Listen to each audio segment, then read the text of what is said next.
আসসালামু আলাইকুম সম্মানিত ভিউয়ার্স, আজকে আমি ইউনিক স্টাইলে বাঁধাকপি ভাজি করার রেসিপি দেখানোর চেষ্টা করব ইনশাআল্লাহ।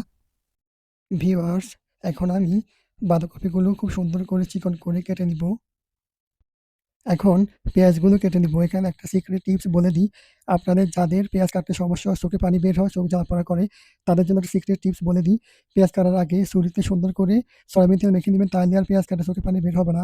তারপর আমি রসুন এবং কাঁচামরিচগুলো কেটে নিব, একসাথে কেটে নিব। কেটে রাখা কাঁচামরিচ, রসুন আমি একসাথে হামাম দিস্তায় পিষে নিব। আমি আমার সব মসলায় হামাম দিস্তায় বেটে নিই। আমি কোনো ব্লেন্ডার বা অন্য কিছু ইউজ করি না। কারণ হচ্ছে যে এভাবে হামাম দিস্তা করলে হাতে করা মসলার স্বাদটা অনেক গুণে পাওয়া যায় এবং রান্নার স্বাদটা অনেক গুণে বাড়িয়ে দেয় এই মশলাটা।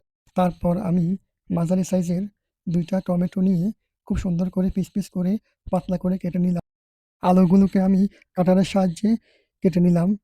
কেননা এখানে আপনি যদি হাত দিয়ে কাটেন আলুগুলো চিকন হবে না, এবং যেহেতু এটা পাতাকপি ভাজি সেহেতু আলুগুলো কাঁচা থেকে যাবে। যেহেতু আমি পাতাকপিতে কোনো পানি ইউজ করব না, শুধুমাত্র তেলের উপর ভাজি করব, এজন্য কাঁটারের সাহায্যে কাটা আরকি।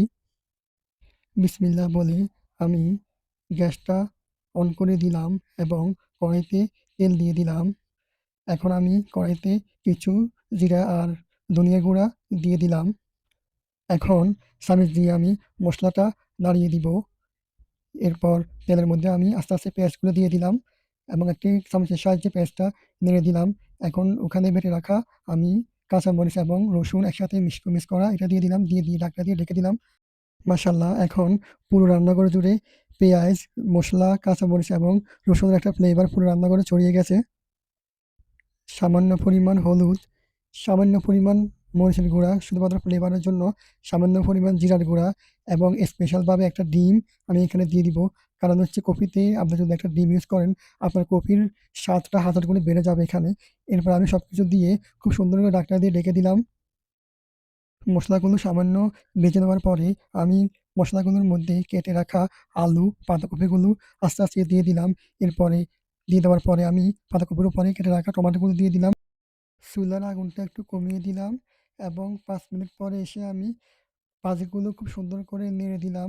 নেড়ে দিয়ে পানিগুলো শুকিয়ে ফেললাম এবং আমার ভাজিটা দেখেন মাশাআল্লাহ কত সুন্দর হয়েছে এবং পানিটা শুকিয়ে একবারে রেডি হয়ে গেছে। কেটে রাখা ধনিয়া পাতাগুলো আস্তে, আস্তে দিয়ে দিলাম এবং চামিচ দিয়ে ভালো করে উল্টে পাল্টিয়ে নেড়ে নিলাম, যাতে করে পুরো রান্না জুড়ে ধনিয়ার ফ্লেভারটা ছড়িয়ে পড়ে। আলহামদুলিল্লাহ, মাশাআল্লাহ, মাশাআল্লাহ। আমার রান্নাটা হয়ে গেছে। দেখেন দর্শক, কতটা সুন্দর এবং লোভনীয় হয়েছে মাশাআল্লাহ। পুরো রান্না জুড়ে ধনিয়ার ঘ্রাণ ছড়িয়ে গেছে একেবারে। পুরো রুম ধনিয়ার ঘ্রাণে মো, মো করতেছিল মাশাআল্লাহ। দেখতে যেমন হয়েছে খেতেও মাশাআল্লাহ অসাধারণ হয়েছে।